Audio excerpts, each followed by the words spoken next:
దావీదు ఎప్పుడు ఏ కీర్తన రాసిన మొదటిగా ఆయన బాధ చెప్తాడు కదా. ఎంతమంది గమనించారండి?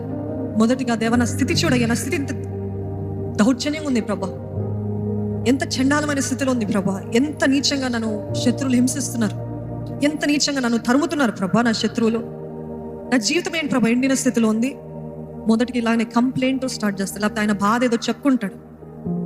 2-3 వచనాల తర్వాత ఆయన బాధల్ని పక్కన పెట్టి ఏం చేస్తాడు? స్తుతిస్తూ ఉంటాడు. హల్లెలూయా. ఈరోజు మనం కూడా దేవుని సన్నిధిలో బాధలు చెప్పుకోవడంలో తప్పు లేదండి, కానీ బాధలే దేవుడు చేయడము తప్పు. నా బాధలు ఉన్నాయి, నాకు సమస్యలు ఉన్నాయి, నా జీవితం ఎంతో ఆశతో ఉంది, ఎంతో ఎండిపోయిన స్థితిలో ఉంది ప్రభా, కానీ నీ కృప జీవము కంటే ఉత్తమమయ్యా.